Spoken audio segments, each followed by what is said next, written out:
stage.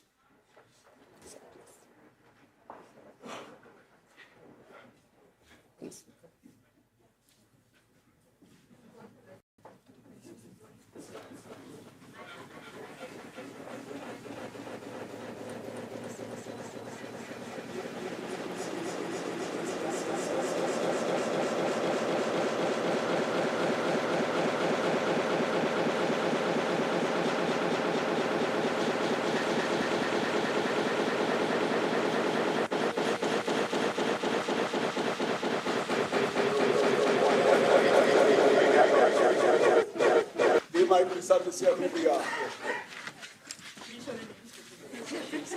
Please.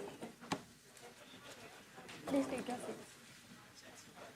May I please request everyone to please take their seats. Thank you. On 6 December 2023, a 5-judge bench of the Supreme Court of India in Cox & Kings and SAP India Private Limited recognized the group of companies Doctrine as being part of Indian arbitration law.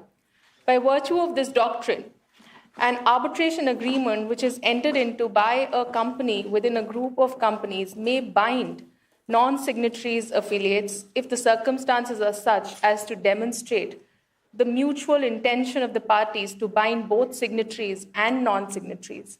Through this session, the panel would discuss the issues revolving around the joinder of non-signatories in arbitration proceedings. We would hear different perspectives on the group of company Doctrine. To chair this session, we have with us Honorable Mr. Justice M.M. Sundresh. Honorable Justice Sundresh was appointed as a permanent judge of the Madras High Court in 2011. He was functioning as the president of the Tamil Nadu State Judicial Academy at the time of his elevation.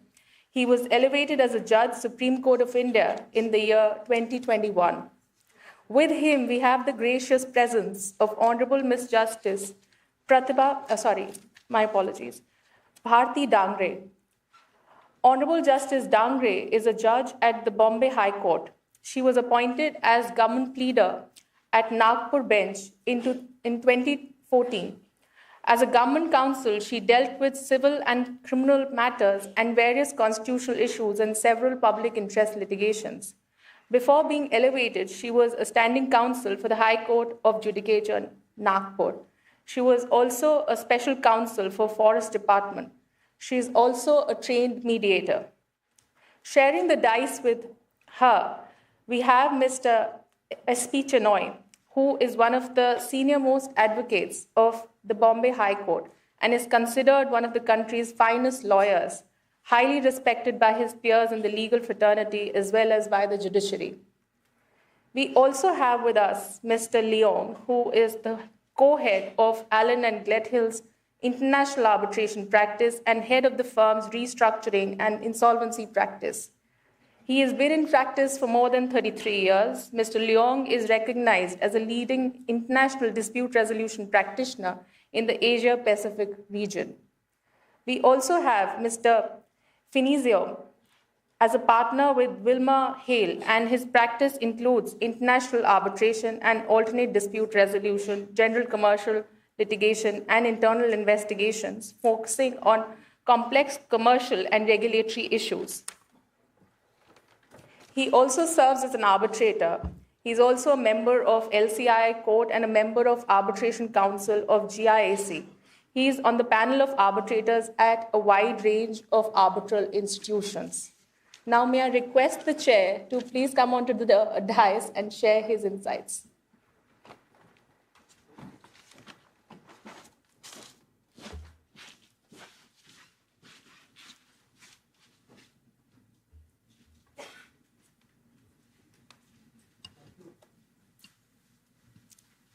Thank you, Radhika. My distinguished co-panelists, invitees, a very good afternoon to all of you. We are already running short of time by half an hour, so let me be very brief. I would like to give a bird's eye view of the topic for discussion in this session. It's always a pleasure to address an august gathering like this. As a speaker, would become more enlightened in the process.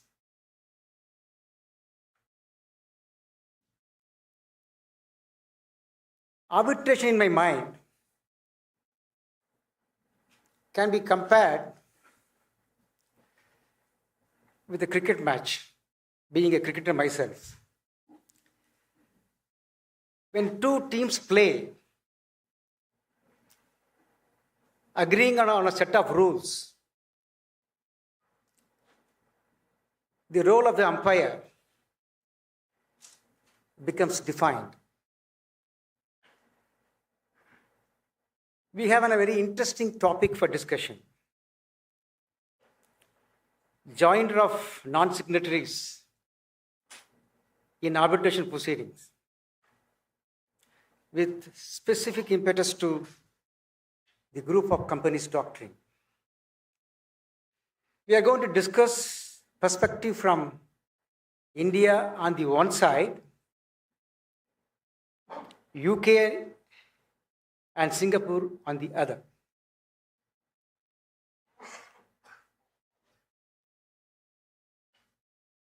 There are three enactments which are of importance.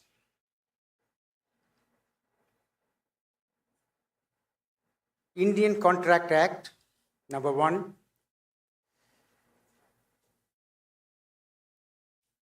Corporate law in general, number 2. And thirdly, the Arbitration Conciliation Act, 1996. Indian Contract Act, as we know, is substantive.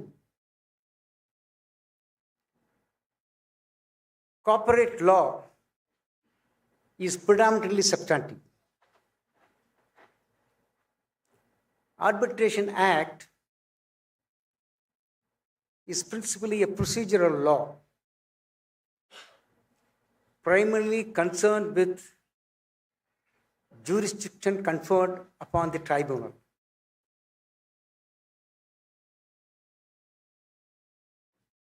Now, how do we make the interplay between these three enactments? Is a question. Do we create a situation to read the substantive laws along with the provisional laws pertaining to provisional,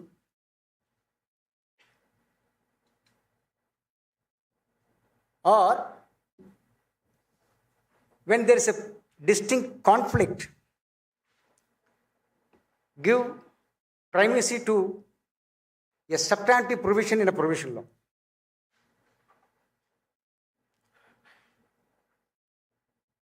How do we reconcile procedural aspect with a substantive part contained in these three enactments? That is, in my view, is the issue for discussion. My role is to give you a bird's eye view of this enactment and thereafter flag the issues from an Indian perspective and then from the perspective of United Kingdom and Singapore.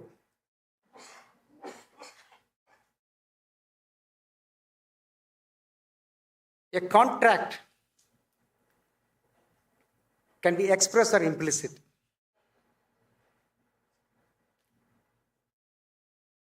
It becomes express when it comes through the words. Even in an express contract, there may be an implied parts of contracts.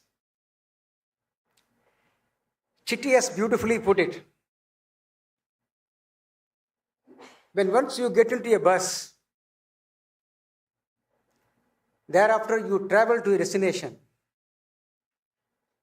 The consideration is the purchase of ticket, and the acceptance is, which is a reciprocal promise, is by dropping you to the destination. Section 2 of the Contract Act defines and gives an interpretation of a proposal, promise, and an agreement converted into a contract.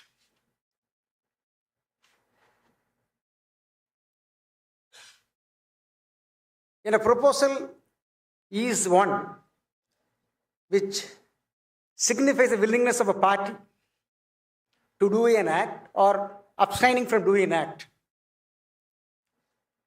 so as to facilitate the other party to give his assent. Such a proposal would become a promise when an acceptance comes.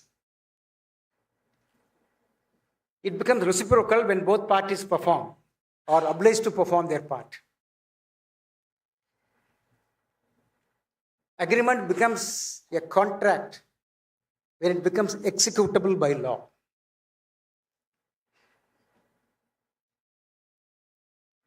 Section 10 elaborates this concept by saying that an agreement would become a contract when it was agreed to by both the parties. Therefore, the element of consent comes in.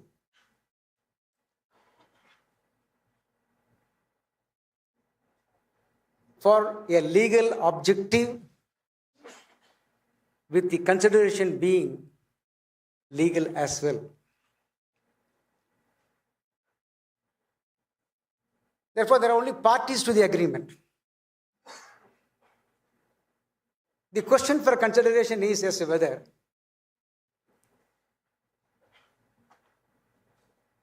a third party, or in this case, a subsidiary company or a sister company,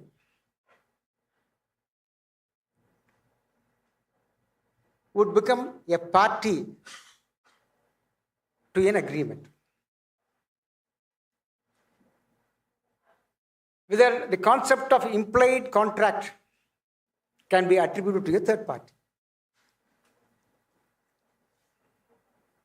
Now let us go into the doctrine of group companies. Under the corporate law,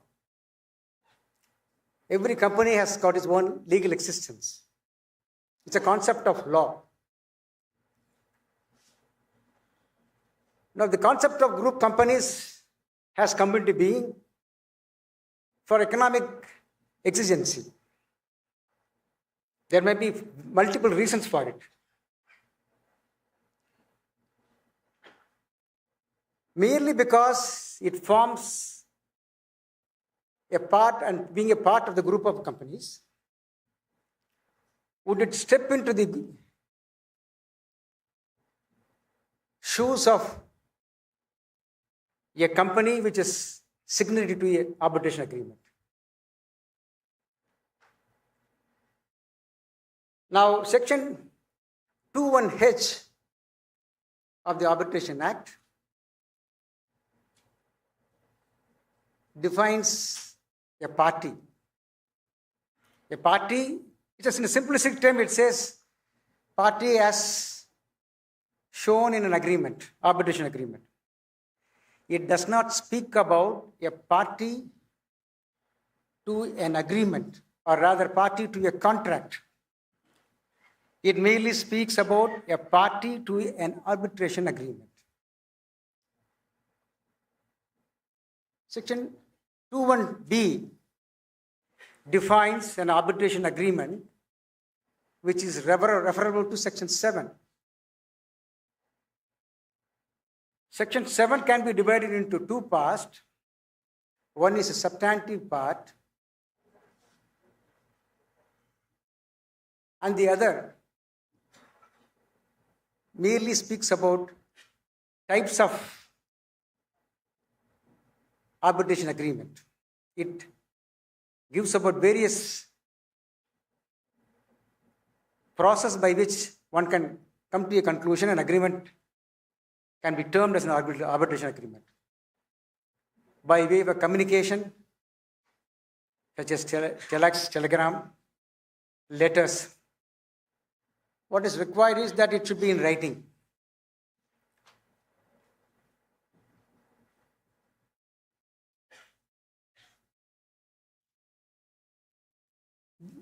Do we read into this provision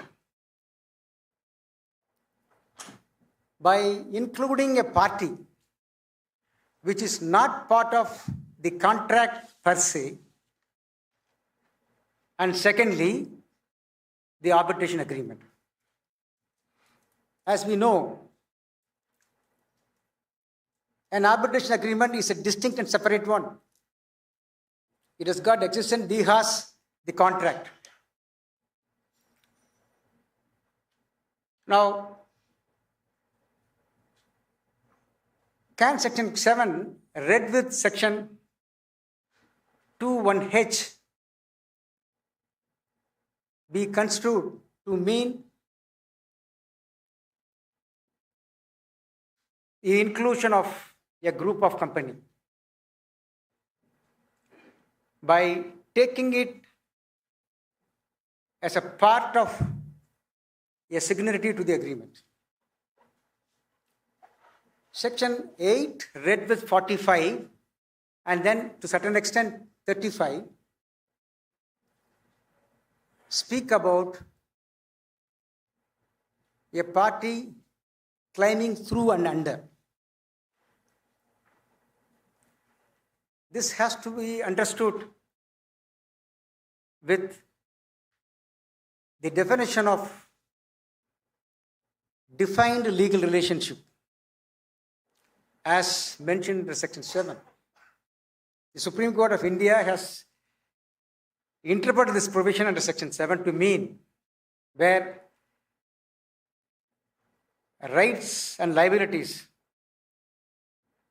against parties to the arbitration agreement, which may be either contractual and non-contractual. Therefore, it is given a wider import. Who would come under and through a signatory? To this extent, I don't think there is any controversy. Only a party which steps into the shoes of a contracting party, like anybody claiming as an agent or by way of an assignment, subrogation. These are all the instances by which you can substitute yourself by the operation of law. In my view, important provision under this Act is Section 19, which I would expect my co-panelists to address this august gathering. There are two provisions contained in Section 19. The first part clearly says that there is no question of applicability of the Code of Civil Procedure and the Indian Evidence Act, giving sufficient elasticity to the proceeding before the tribunal. Why is it so? To make the proceedings simple, to avoid the rigor of these two enactments,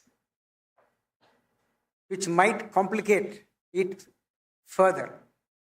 If you apply the Code of Civil Procedure then it become mostly procedural, and then it will give room to the application of substantive part also.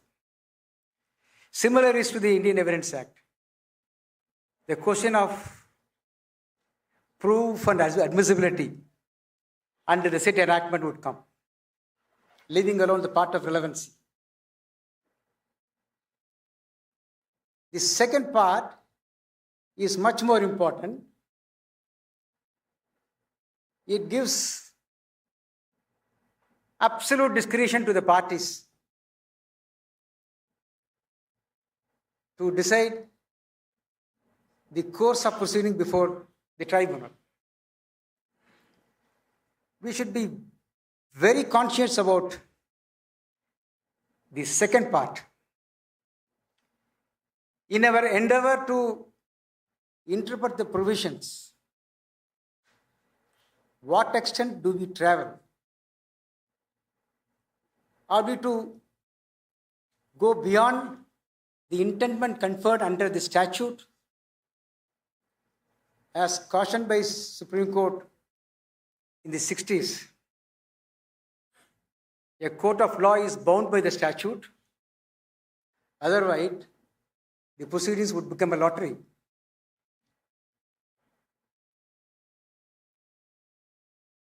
Having understood these enactments, I would like to barely touch upon the development of law on this subject. Sukanya Holdings is the first judgment, though it did not specifically deal with the concept of group of companies. It merely said when cause of action is multiple and different, which obviously emanate from bundle of facts which might go beyond the terms of the dispute, and a relief cannot be granted without adding a third party, either to the contract or to the arbitration agreement per se. One cannot invoke the arbitration proceedings. It goes beyond the purview of the Act, and therefore the rigor of Code of Civil Procedure would come, and so also the Indian Evidence Act. It is followed by a series of judgments, and then came the decision in Chloro Control. Chloro Control was dealing with Section 45, defining and interpreting the word party. The Supreme Court has said the doctrine of group of companies would come under the definition of climbing through and under.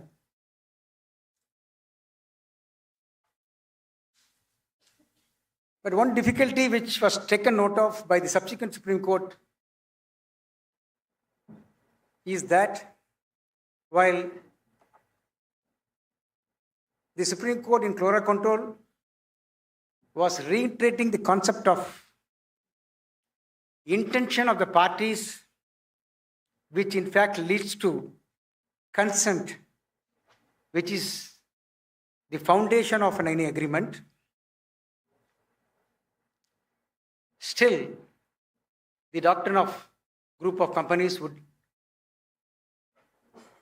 be made applicable. The next question would arise would be, would that mean all companies allied to the signatory would ipso facto get attracted?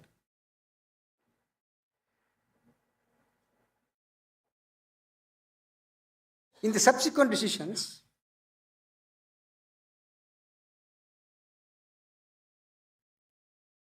the Supreme Court in Cox and King, while taking note of the development in fluoro control, followed by Charan Properties and ONGC, where the Supreme Court expanded it a little bit more, has dealt with this issue in extenso. As addressed earlier, I do not wish to go in deep with the reasoning of the Supreme Court, except by saying that the Supreme Court, while reiterating the settled principle of law, which to that extent where the early judgment were in agreement, that please do not go into this issue at the drop of the hat, because it should be used sparingly as an exception. But nonetheless, can be used in a given fact by applying the principle of implied contract. Implied contract comes through implied consent.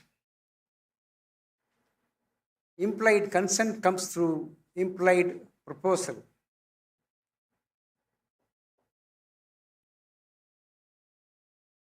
Incidentally, it was held that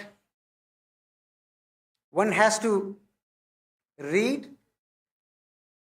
Indian Contract Act, the Arbitration Conciliation Act, and the corporate law,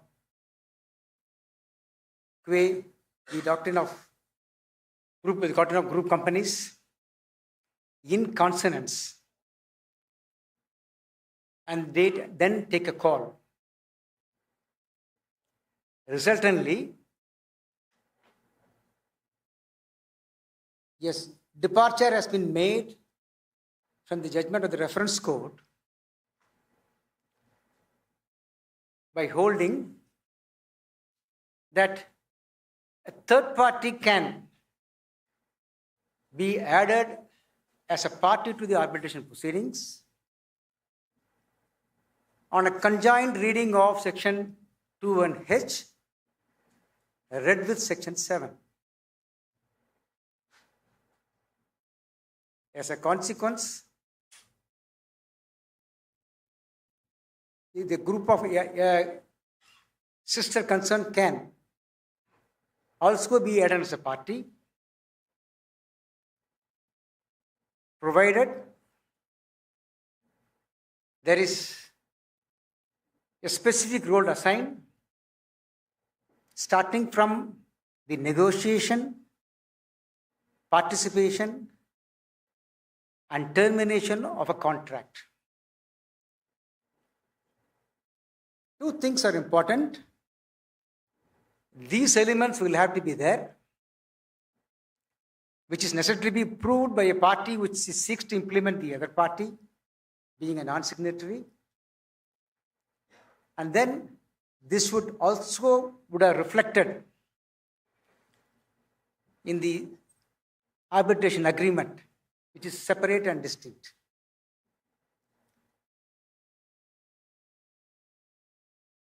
Incidentally, it is held further that the concept of group of companies cannot be applied on the basis of economic oneness. Maybe it's a case of same directors, maybe it's a case of same shareholders. But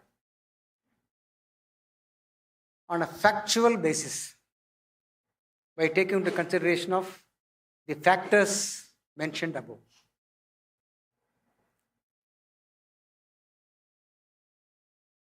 The Supreme Court to dilute, we are conscious about the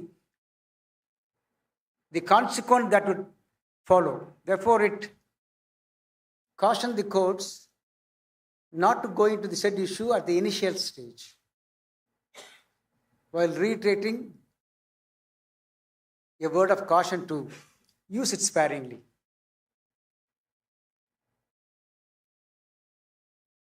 As against the principle of law, which obviously we are going to discuss it as to whether it's an act of contingency, an act of judicial craftsmanship, or one that comes or could be seen under the statute. The courts in UK and Singapore took a very, very practical or straightforward view.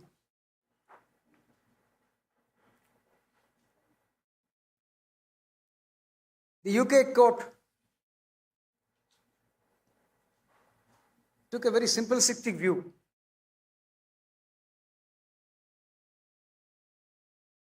By stating that so long as the agreement does not provide, you can't do this.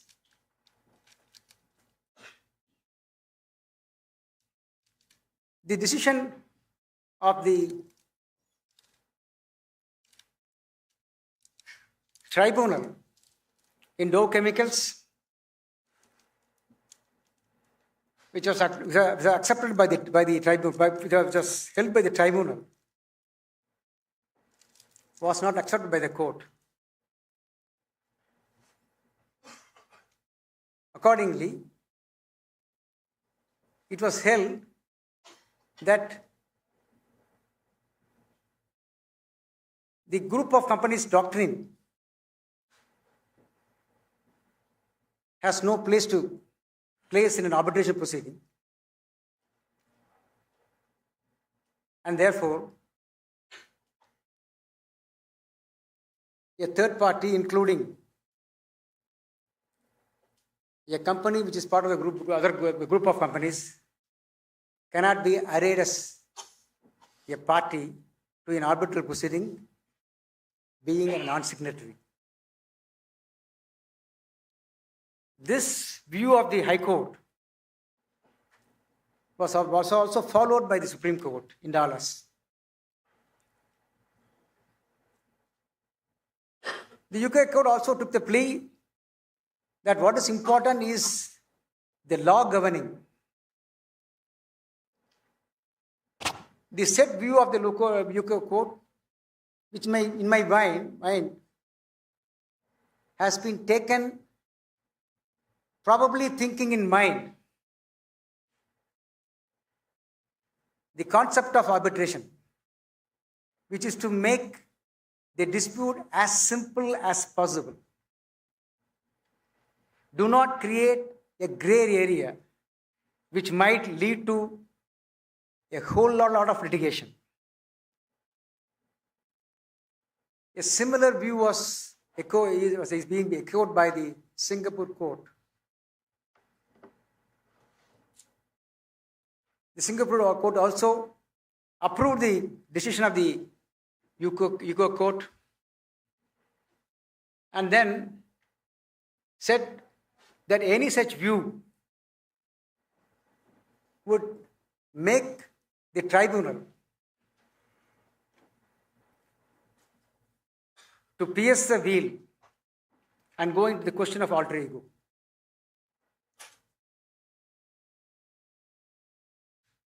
This decision of the Singapore court in Manuchar, Hong Kong Private Limited, is in complete agreement with the UK court. So we have two different views. We are going to discuss which view would be more probable. So I will start with my speech with this, expecting my co-panelist to discuss this subject. Thank you very much for giving this opportunity.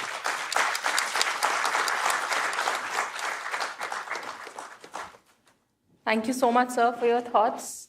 I have just been informed Stephen will not be joining us, and we have a lovely lady here joining us on this session, Miss Irani. We welcome her. Please, a big round of applause. May I now request Justice Dangre to please come onto the dais and share her thoughts with us.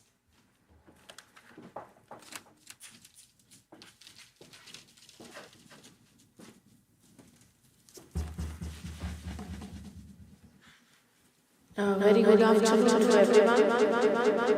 And first of all, I must wish a happy International Women's Day to all the beautiful ladies who are present here. With a word of caution for the men that today is our day, but you always keep in mind that every day is also our day. The chair, Mr. Justice Sundresh, has in fact, in a bird's-eye view, have given us everything that could have been concisely said about the topic. And right from what is the exposure, what is the history, what is the background. Just taking his thoughts ahead, I'll just add few things to it. Of course, it was a very exhaustive elaboration on the topic, my lord, but since I'm the first speaker, let us have an analysis of what impact it is going to have, this decision, the Constitution Bench decision, what impact it is going to have in the present scenario prevailing in a country. We also have an UK expert, a Singapore expert, where they are looking at this doctrine, or rather they are having adopted a conservative approach in this aspect, because restricting the arbitration to only the signatories to the arbitration agreement. To start with, we all know that founded on the principle of la autonomie, dale volante, the arbitration law finds its sanction in consent of parties. So much so that the jurisprudence consent has been recognized as its foundational principle. Typically, the parties that are bound by the arbitration agreement are the parties who are signatories to it. And therefore, it is only those parties which will go for arbitration. But like any other contract, non-signatories may also be bound by an agreement in limited circumstances, like in business deals where there are multiple parties which are involved, and especially in an international environment. The multi-party arbitrations may give rise to a situation where those who are not parties may also want to jump in the fray of the arbitration proceedings, or those who are even made as parties, they want to get out because of the liabilities that may fall upon them. In cases where parties are not signatory, the courts, the tribunals dealing with it would be definitely treading with a great caution, because the basic principle of party autonomy, or that arbitration cannot be imposed on a party, has to be always kept in mind.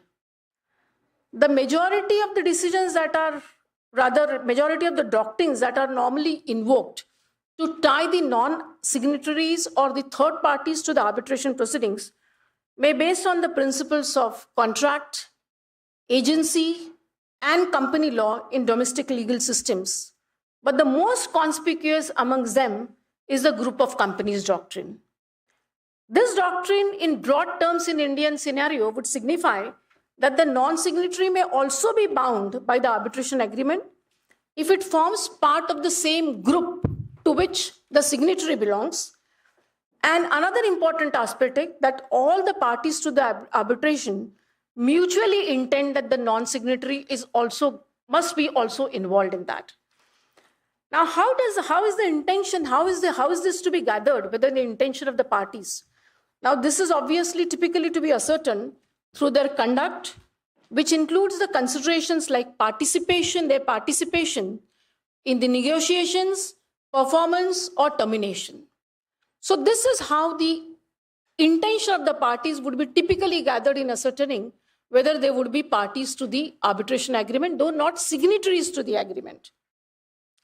Now, of course, subsequently, the pioneering attempt, which is also highlighted by Justice Sundresh in case of Dow Chemical versus Isover, where it was specifically held by the tribunal that if the non-signatory company has effectively and individually participated in the conclusion, performance, and termination of the respective contract and appeared as the actual party both to the contract and to the arbitration clause, then it may allowed to take the advantage of participating in arbitration.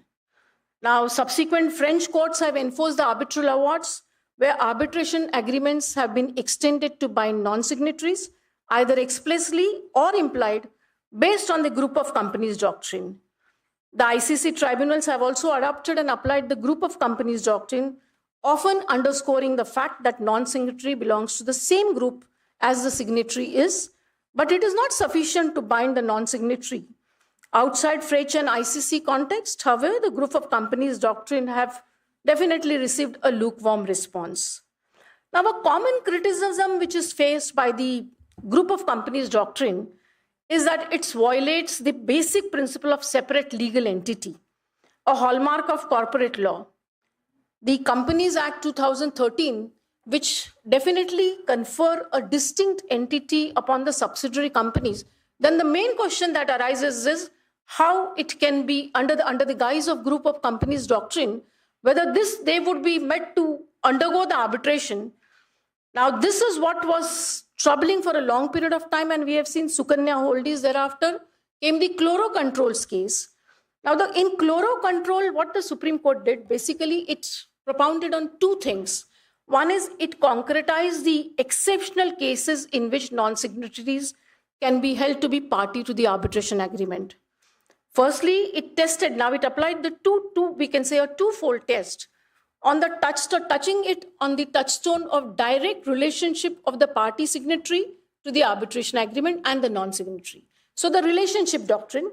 And the second is the direct commonality of the subject matter and the arbitration parties being a composite transaction. Now, apart from this, it also, because you see, chloro control was basically founded on Section 45, that is in the arena of international arbitration. Therefore, a suggestion also came that if the definition of the term party, because the interpretation in chloro control was the terminology used in Section 8 is any person. And with this, the intention is to have a wider meaning of the term rather than resting into a party. A suggestion came, and we also see that in 2014, after the chloro controls decision, the Law Commission in its 246th report, considering the need for amendment, suggested an amendment in the Act, but instead of amending Section 2H, which the definition remaining the same, it was specifically founded on the basis that since it was restrictive in its scope, Section 8 was amended, and now we have under or through, claiming through or under.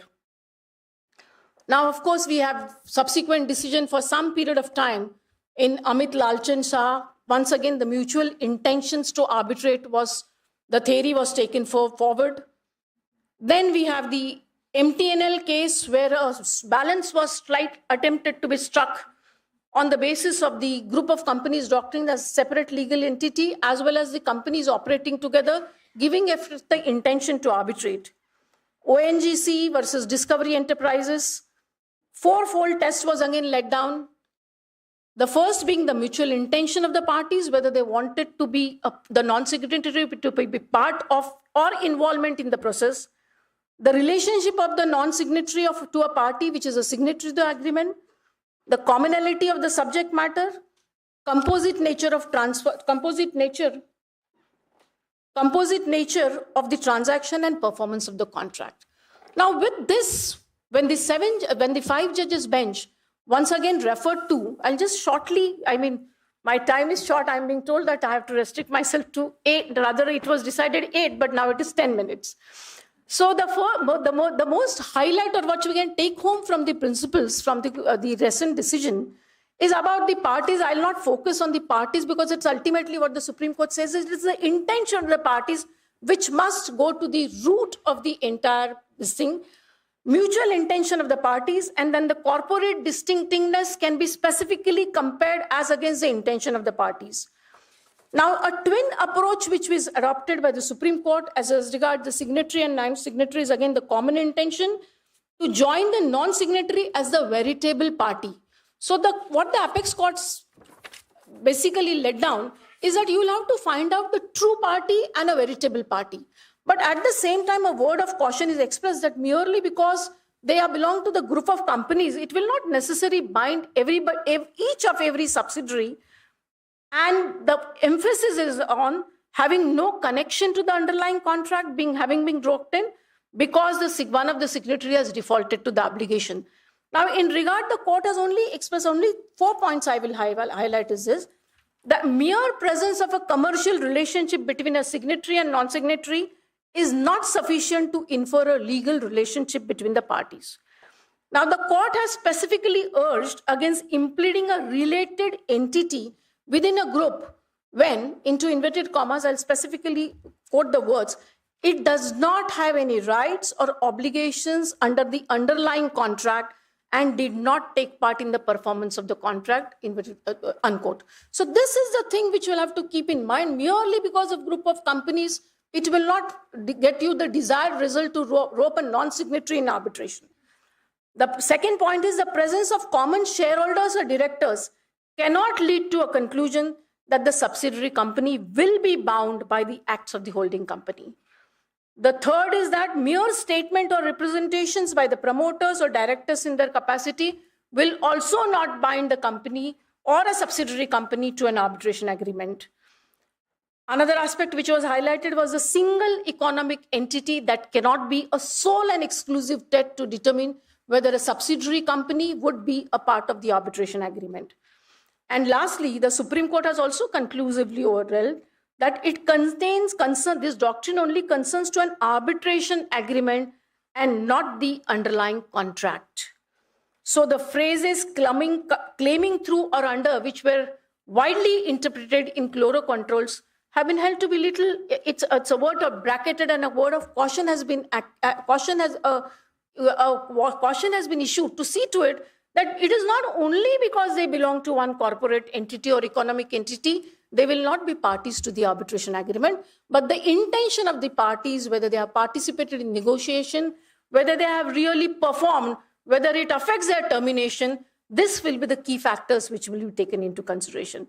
Now, of course, we have experts like Mr. Chinoy and my other friends on the panels who will be elaborating, because what is ultimately required to be seen is how it operates on an international and global scenario, specifically UK and Singapore, which have adopted definitely a restrictive approach. So we'll have to ultimately test this principle. There are many problems which may we can say there may be very many arenas which will now emerge when we start actually applying this doctrine. So we'll have to ultimately look at other jurisdictions to find out whether it's really going to serve the purpose what it was intended. Thank you very much. Thank you so much, Honorable Justice, for your remarks. May I now call Mr. Chinoy to please share his opening remarks.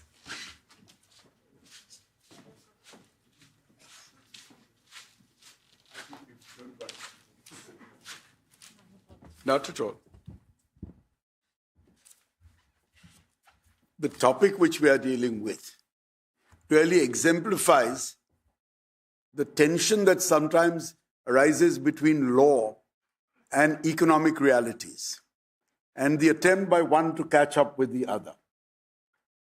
Now, the topic talks of group of companies, and as a terminology, I am reminded of Humpty Dumpty and Alice in Wonderland, where Humpty Dumpty said, "It means just what I choose to mean, nothing more, nothing less." And Alice said, "Whether you can make words mean so many things." So, as I will point out later on, a lot depends on what you mean by the applicability of the group of companies doctrine. But let me just go a little more into how it all evolved. Now, in the past decade and more, corporate groups comprising more than one company have undertaken commercial transactions entailing performance of obligations by more than one company. But the commercial contract is often entered into only by one company. And that commercial contract contains the arbitration clause. In such a situation, if arbitration or arbitral recourse can only be had against the signatory company and not against the other involved companies of the group of companies, it would result in splitting of transactions, fragmentation of disputes, and often defeat the very purpose of arbitration as an efficacious means of resolving disputes. This situation then poses a tension and an apparent conflict between the inherently consensual contractual nature of arbitration and the doctrine of separate corporate personality, and the commercial realities of present-day commercial complex transactions with layered levels, multiple parties. The courts in India have in a number of judgments spanning from chloro controls in 2013 grappled with this situation. Some of their efforts have been successful, some based more on commercial expediency and an attempt at post-facto ratiocination. But that is par for the course. In chloro controls, they responded to this situation by holding that non-signatory companies who are part of a single economic unit were bound by an arbitration clause with any one of the group of companies. And they further held that in sections 8 and 45, the words claiming through and under could apply to other members of the group of companies to bind them. Though this seemed to provide a response to commercial realities, it was observed by a few judgments along the line that this was based more on economic expediency and militated against the principle of contractual privity and the basic legal tenet of arbitration, the necessity of consent. It was also observed that this broad brush approach of group of companies covering everything ran counter to the principle of separate corporate personality. For example, under such an approach, every company in a group would be bound by the commercial contract and the arbitration agreement, even if it was not involved in that particular transaction or commercial contract in any manner. This led to referral orders and the recent decision of 5 judges in Cox and Kings. I must admit that I had read Cox and Kings casually a number of times. It was only the necessity of addressing the topic today that made me delve into great detail, because as unfortunately most of our judgments no longer are succinct. This, I think, runs into a few 300 pages or so. So it requires a lot of determination or necessity to pore through such a judgment. Now, in that decision, and it's a very well-written decision, and I think it goes a long way. As I will point out, there is a bit of incongruity towards the end. But I would say 80% of the judgment is extremely sound in law. The court first dispelled this concept of claiming through and under. They said that could never apply to make people parties to an arbitration agreement because those are derivative rights, rights of an assignee and agent. It's not of a separate corporate entity belonging to the group. Then the court went into the single economic unit and again held that that by itself could never be the basis for joinder of members of a group, because otherwise it would mean that members or companies in a group which had nothing to do with that transaction or contract would be bound by it. It's like saying every Tata Group company or every Birla Group company. That especially doesn't sound reasonable. Then the court had this unenviable task of now having jettisoned the past to find a basis in the future. And what the court did was, it said, well, we'll start with the group of companies doctrine. Start means a very basic test that they're all associated. But what we would really have to go and see is whether by virtue of acts and conducts, any of those other group of companies could be impliedly said to have assented to the contract. So it's the first step in the pyramid is, are you associated in a group? It need not be a group of companies. It could be associates. It could be joint ventures. It could be so many things. The more definitive test is the second test. Is it able to show that in the formation, negotiation, performance of the contract or its termination, one of the other members of the group of companies has by its acts and conduct evinced a clear intent to assent to the contract or be a party thereto. That is the heart of Cox and Kings. So, the group of companies doctrine, if I can go a little bit back, because my Lord Justice Sundresh dealt with it, but I want to just add a few words to this before I go further.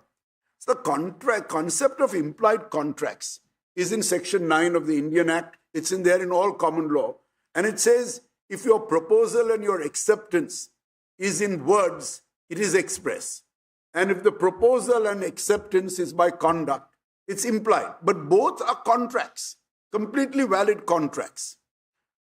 Now the court holds that while the group of companies doctrine provides a starting point, and I think is euphemistically stated, because really, while saying it retains its importance, it has virtually brushed it right down to the ground floor in the matter of discussion. The question is, did the acts and conducts of other members of the group lead the contracting parties to believe that that particular non-signatory group company was a veritable party or in fact a true party or in fact a party, the others being adjectival? Now it has been stressed repeatedly in Cox and Kings that merely because you're in one economic unit or it's a group of companies, that by itself doesn't carry the matter further. And therefore, to practical purposes, the original test where group of companies itself carried you a long way forward has really been discarded. But I think the court has been rather polite in its treatment of the 2013 judgment. What they say is the group of companies is the first starting point. The second, and which is the more definitive aspect, is whether the commercial circumstances and the conduct of the companies, the group companies, that is their role or involvement in negotiation, formation of a contract, performance of the contract, or even termination of the contract, was such as to virtually make them assenting parties to that contract. So therefore you move from the initial structure to the actual concept of implied consent or contract. And that is where Cox and Kings rests it on. Now, the court stresses that this first step is not a light, the second step is not a light step. It's a act-specific situation. So in every case, it's no use saying he's a part of the group or it's a single economic unit. You would have to then deal with specific acts, specific conduct, which establishes that a non-signatory had by his acts and conducts assented to the contract and thereby become a party thereto. The decision in Cox and Kings, therefore, is a far more satisfactory juristic basis for involving non-signatories. It certainly is than the earlier legal formulations. In fact, I would make so bold to say that while paying a limited amount of lip service to group of companies, the burden is moved not from the origin, but from each company's acts and conduct, and whether thereby they can be said to be part of the contract. So there has been a considerable shift, sometimes stated sub silento. So far, so good. I think the judgment to this level clears a large part of the legal cobwebs. There are, of course, some parts towards the end which I found it very difficult to appreciate. For example, there is a lot of verbal jugglery by differentiating between the underlying commercial contract and the arbitration contained therein. So in para 111, the court says, and which I find it difficult to understand, that the group of companies doctrine concerns only parties to the arbitration agreement and not the underlying contract. In para 128, the court stresses that the arbitration agreement is distinct from the commercial contract and says that to join a non-signatory to arbitration, the decision question has to be answered is whether the non-signatory has consented to the arbitration agreement as distinct from the underlying contract. I don't think any contracting party ever expressly consents to arbitration dehaws the commercial contract. He would have to be an extremely fast, prescient company and also quite clear that it's going to end in disaster to worry about that at that stage. So I don't think this part of the judgment is cogent because it works the other way around.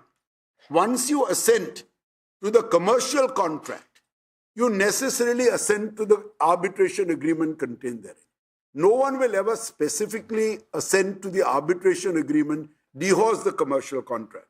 In fact, in para 131, they seem to realize this and they say that transporting such consent of a non-signatory to an arbitration agreement from the underlying contract is a legal fiction to accommodate commercial reality. And I think that's probably true.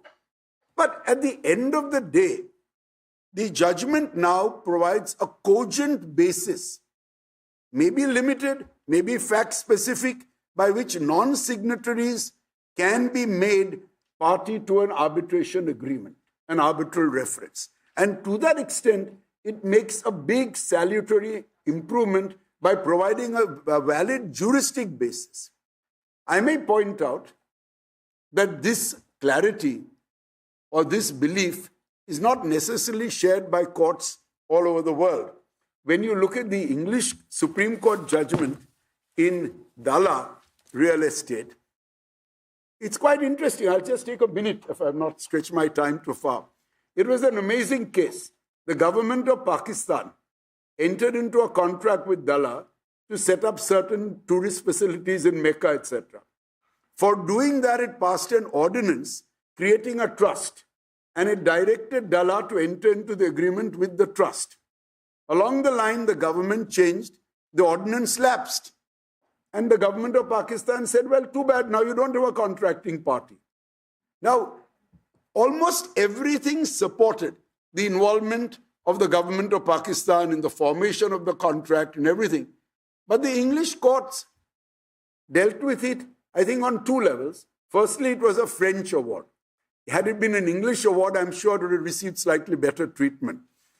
And then they said that you have all these points in your favor, but what about the fact that Pakistan didn't sign the contract?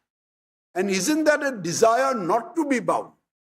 But if you accept that test, then it negates all other tests, because the implied contracts come in because you have not signed. So if the non-signing was to be the determinative factor, then you can't go beyond the manifestation in express terms. So the English court in Dalla, I found the last paragraph rather interesting. I'll read it to your lordship. The upshot is that the course of events does not justify a conclusion that was Dalla's and the government's common intention or belief that the government should be or was a party to the agreement, when the agreement was deliberately structured to be between Dalla and the trust. So you will realize that in all such matters, it's never a logical progression. You have a lot of hiccups. You have at times what might not be as rational or cogent, but that is a consequence of coping with commercial realities, which often progress much faster than legal matters. And I would say that Cox and Kings puts India, at least on a very good juristic principle, to which might be limited, in which you can add them, and which would be better than relying only on express manifestations to exclude all other contracting parties. Thank you.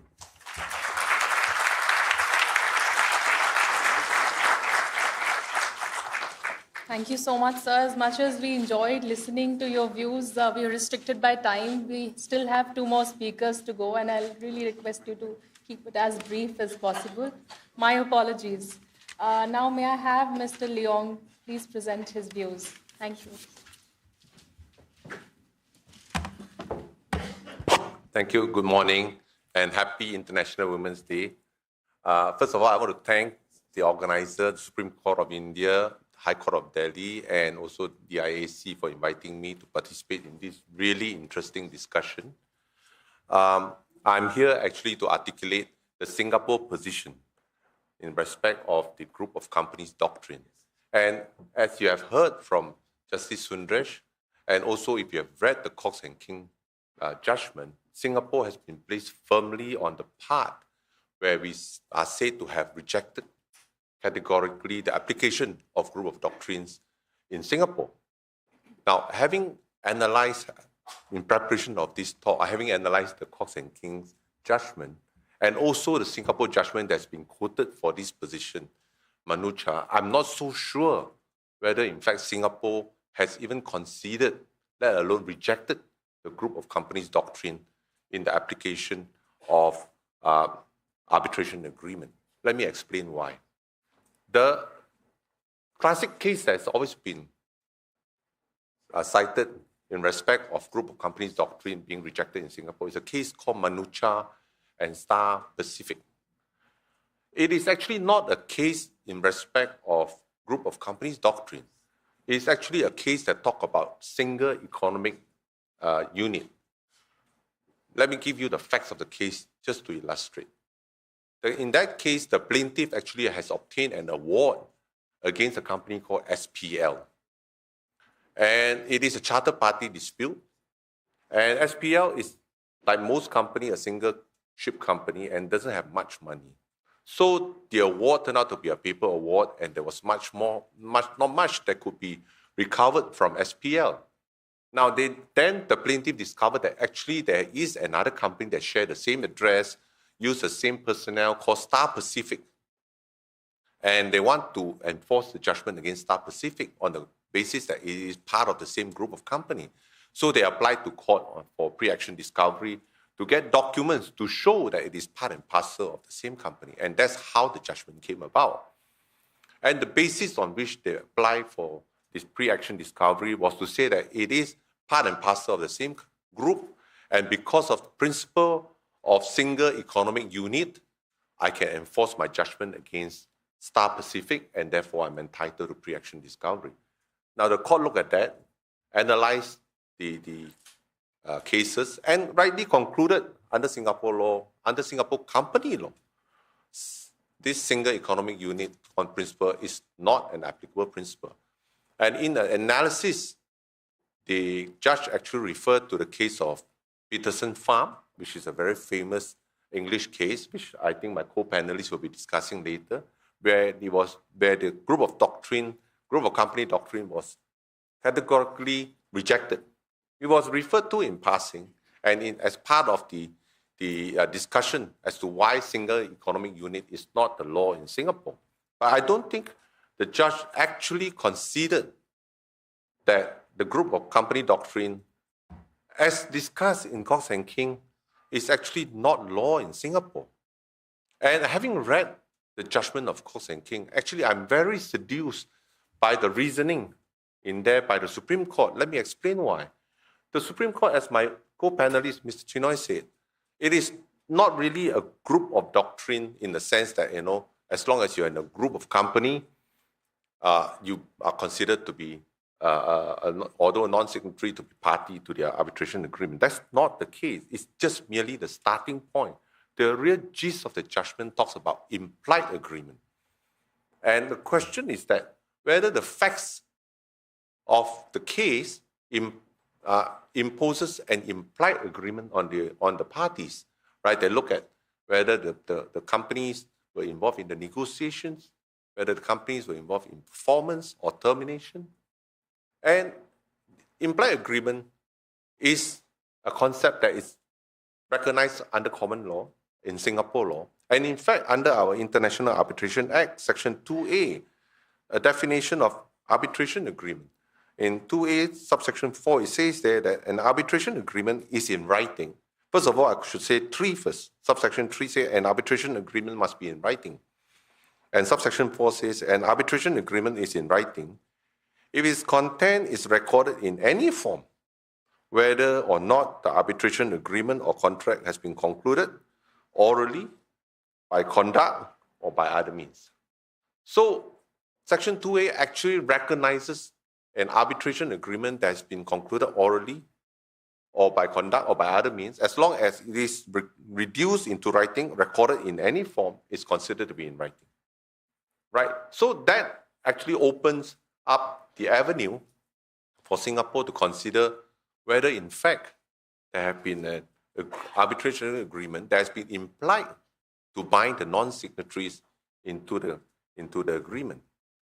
Question is, in terms of the facts, how clear or how far do you have to be before you imply an agreement? And that, I think, is going to be the real challenge. The principles is clear. I think Cox and King present the principle. I certainly think that there is room in Singapore to argue that some form of that reasoning should apply under Singapore law in the form of an implied agreement. But in terms of application of the agreement, of the concept, how far parties have to be involved, how clear it has to be, those are all challenges that tribunal or courts will face in applying the principles on binding non-signatories. In fact, it brings to mind a case in Singapore where this particular concept was not argued or discussed, but the factual situations actually, I think, lend itself very well to this kind of a situation. The case is PT First Media against Astro, where two conglomerates, Malaysian conglomerates and Indonesian conglomerates, went into a joint venture in Indonesia to try to set up a satellite TV. And for some reason, although they signed a shareholders agreement, the parties that actually financed the venture from Malaysia were not signatory to the agreement. And when the joint venture fell apart and they went into dispute, the 3 parties that actually lost the most money, the financing parties, were not signatory to the agreement. But they started the arbitration and they applied to join the arbitration as a non-signatory. And it went through a whole hoops of proceedings, but in the end, unfortunately, in Singapore, it was held that the 3 financing parties did not have the local stand-by to join the arbitration agreement. I'm just wondering whether, in applying this group of company doctrines that we have discussed in Cox and King, there may be another way to bring these companies into the arbitration agreement. Then we have to explore more as to what they did, how the financing came about, why is it that they were used in the financing, was it intended right from the beginning? All these are facts that is going to be important. So, having said all this, I think what I would say is that in terms of the Singapore position, does a group of companies doctrine apply? I would say it is still up for consideration. If you ask me, in terms of my personal view, I think some form of that should apply. I think we shouldn't call it a group of company doctrine because it's not a group of company. It doesn't mean that if you are a single economic unit, you'll be bound. But there are a lot of other factors to take into account to determine whether there has been an implied arbitration agreement which bind the non-signatory. Okay, thank you very much. Thank you, Mr. Leong, for your views. Now we have Ms. Irani to please come onto the stage and share views.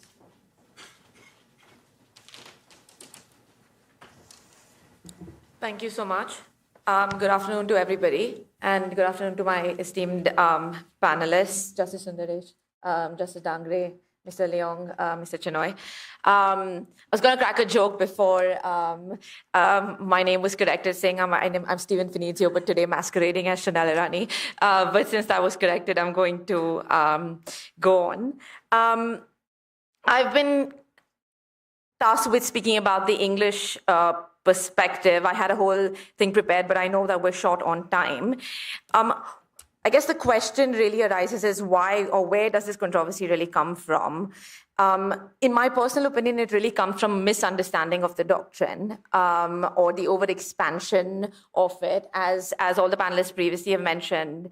The basis now, or the basis that always was, but was maybe misunderstood or misapplied by courts and tribunals, is impolite consent.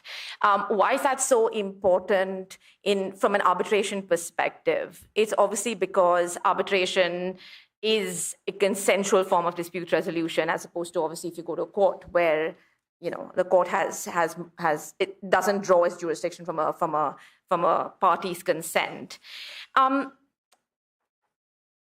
Now, attempts to treat corporate actors as a single entity have been rejected in various jurisdictions.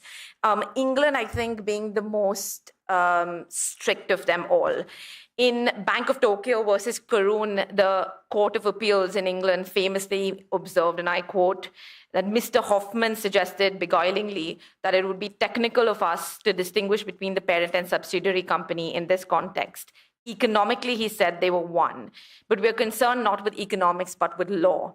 The distinction between the two in law is fundamental and cannot be bridged. So the English courts have historically always taken a very black letter, strict view of separate corporate personality, privity of contract, etc. And that's really the reason why they have rejected the group of companies doctrine. Now, as Mr. Leong mentioned, the famous case of Peterson Farms versus C&M Farming is really where the court really emphatically came down and said this forms no part of English law. Now, the facts in Peterson Farming is quite interesting, and there could be a discussion that, for once, maybe based on the reasoning given by the Indian Supreme Court in Cox and Kings, maybe other jurisdictions that have rejected the group of companies doctrine previously may want to go back and revisit their reasoning or their basis for rejection. But in Peterson Farms, the claimant in the arbitration was C&M Farming, which is an Indian company, while Peterson Farms was a company that was incorporated in Arkansas. The arbitration involved a claim for damages by C&M against Peterson arising out of a contract for the sale of live poultry. Interestingly, C&M and Peterson were the only signatories to the agreement. Now, under the agreement, Peterson was to buy certain what they call grandparent birds, and they were to be mated and produce parent birds, which they would then sell on as eggs. The sales were to be made by C&M, both to C&M group entities, but also other purchasers in a 60-40 ratio. So when it turned out that the poultry was infected by a virus, C&M initiated arbitration claiming damages for $16 million. C&M claimed damages both on behalf of itself, but also on behalf of its group entities. Now, what's notable here is that C&M did not try to make its group companies or the entities on behalf of which it was claiming losses a party to the arbitration. They were simply claiming losses on behalf of those entities. C&M relied on the group of companies doctrine to justify its request. Now, whether that was a correct basis or whether the group of companies doctrine really formed a place in that argument is a different question.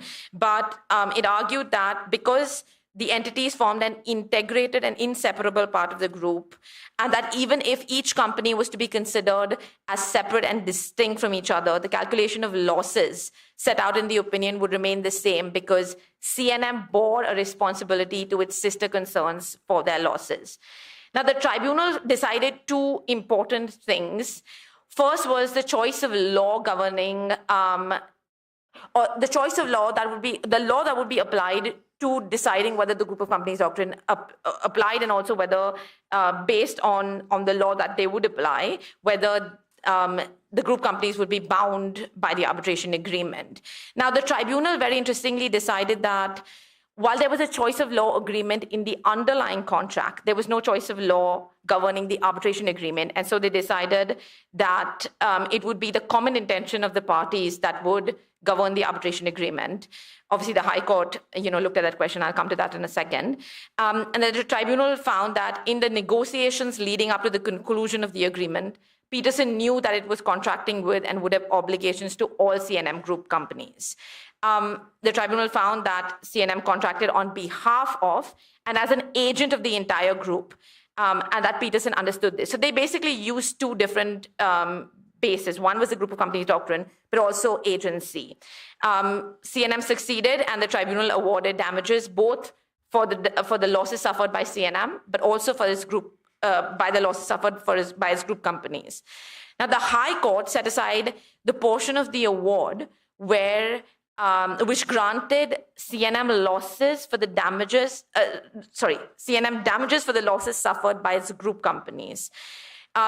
The High Court first took issue with the tribunal's finding that there was no choice of law that governed the parties' arbitration agreement.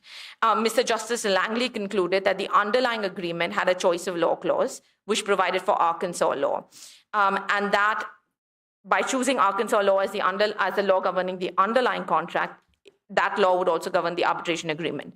Now, this is obviously a question of huge debate around the world as to whether the law governing the underlying contract automatically applies to the arbitration agreement, and that's a question for a whole different panel, which I'm not going to get into. Let's just say the world is split. In this, half of the jurisdictions say that is the case, the other half say the law of the seat applies, but the English courts say that the law underlying the contract, in the underlying contract applies to the arbitration agreement. So based on that, they said Arkansas law applies. However, the parties had agreed that Arkansas law on the question of group of companies and agency is the same as English law. So they basically were applying English law.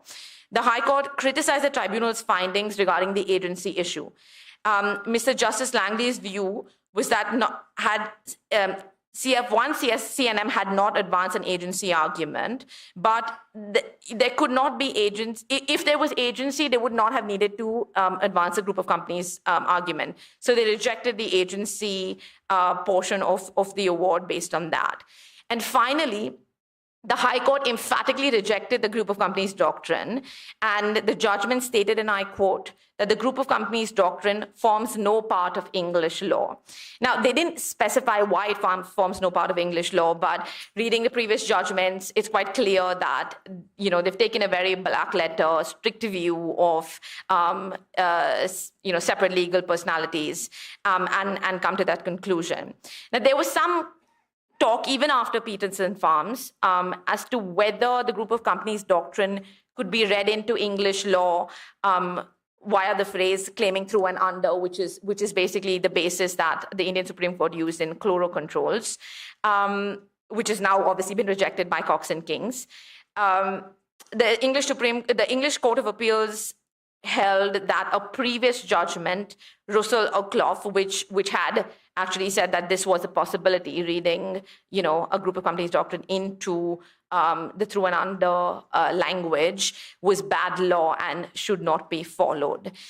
Since then, we really haven't seen very many judgments on the group of companies doctrine. It's just been in England. It's just been as given that that does not form a part of English law.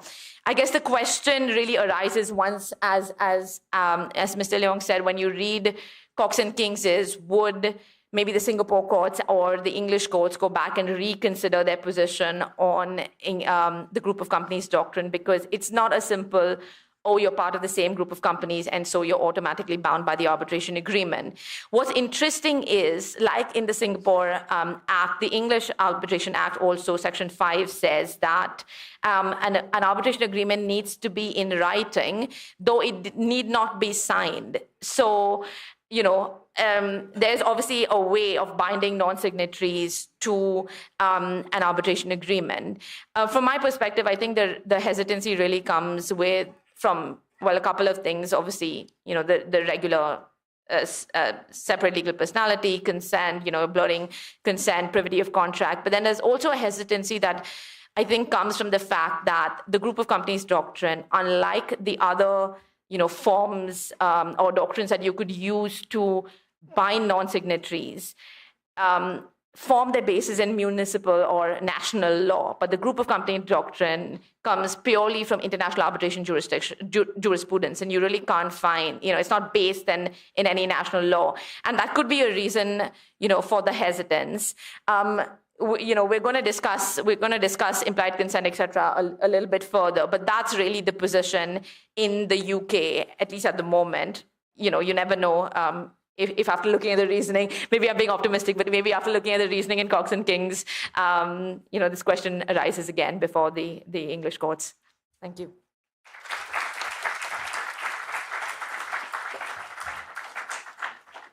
Thank you, Ms. Irani, for your views. And I thank the chair and the panelists for such an enriching session. We just have time for two questions from the audience. Yes, please, the gentleman there.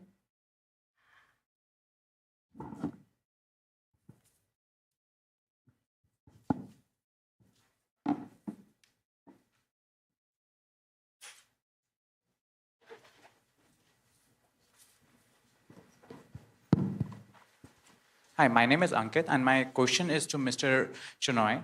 So with the group of companies doctrine, the interpretation in terms of joinder of parties, can it be limited to only the companies or corporate entities, or with the consent, implied consent part, can we add other than entities? Let's say, for example, there is an agreement between individuals wherein they have an arbitration agreement, and later on, for the same purpose, they form a corporate entity, and the dispute arises between the individuals for that. And when there is an petition filed for appointing an arbitrator, can the corporate entity be included or vice versa? I was just telling Justice Sundresh, in fact, that maybe we should no longer call it the group of companies doctrine, but the implied joinder doctrine, because that's really where it is. And I would agree with you that it makes no difference whether it's a company, whether it's a group of companies. Do you prove implied assent? Once you do, he's a party. So it's a misnomer of the residual doctrine in this matter. In fact, Cox and Kings itself answers this.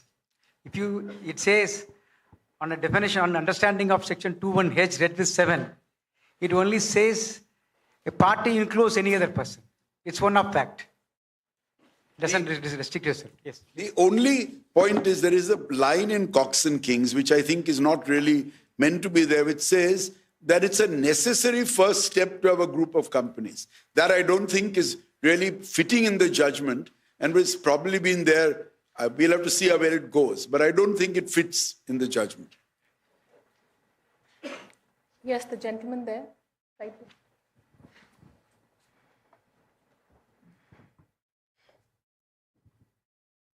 Good afternoon. I'm Sashi Bharatwaj. My question is to Justice Dangre. Ma'am, now that we have seen the position in Cox and Kings recognizes the doctrine as capable of independent application and operation. So that being the position, is it time that we in India start considering giving powers to the tribunal to start applying the doctrine of, say, lifting the corporate veil or the estoppel for the tribunal to apply the doctrine of group companies? See, once when the apex court has specifically Cox and Kings, you find that... Hello. In Cox and Kings, we find that the earlier view in chloro control has been rather diluted. And it has been now left not for the Section 11 court to determine, but for the tribunal to determine. One important facet you'll see is that Section 9, if it is a non-signatory, the apex court, the Constitution bench specifically says that it will have to first get this issue resolved and make an application under Section 9. So we'll have to deal with it as and when the time comes. We can't be very sure what type of complexities it is going to give rise to, or whether it is going to really simplify the procedure. It just wait and watch how it progresses. Thank you. With this, we come to the end of this. Sorry. Can I just add to that 1 second? The one thing that Cox and King specifically mentions is that it differentiates between consensual and non-consensual doctrines. So, you know, that's quite an interesting and well thought out, you know, distinction that they've brought in. So, piercing the corporate will, etc., may, you know, they've really brought out the difference between the two. So that's another thing to be kept in mind. The only concern is that probably we might be even missing the core issue, which is the basic doctrine governing arbitration. This is a party autonomy. That is something one has to be very, very conscious about. Maybe whether I don't know how far this concept will help a regime of arbitration, whether it's going to be help regime or it might open up the Pandora's box. It is something we have to wait and see. Very well said, sir. With this, now may I request our Acting Chief Justice, Honorable Mr. Manmohan, to please come onto stage and, I'm so sorry, sir, to please come onto stage and felicitate the speakers.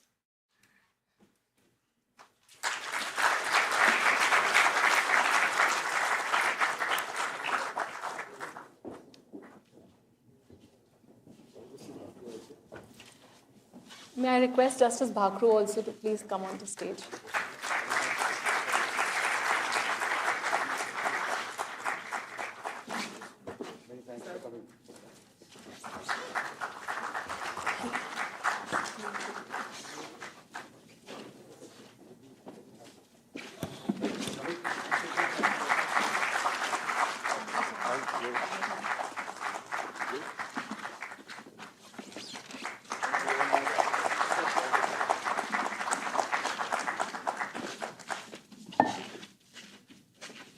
Thank you so much, sir. We'll end the session and we'll now break for lunch. The lunch is served at the deck. We'll request everyone to please join us. It'll be a 45 minutes break, and after that we'll have the post-lunch sessions.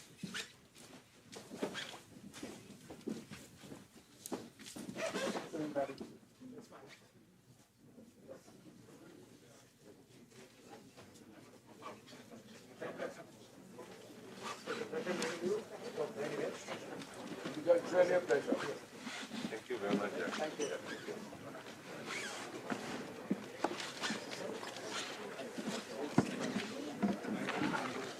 Now you go back to the actuality of judging. But of course, you argue.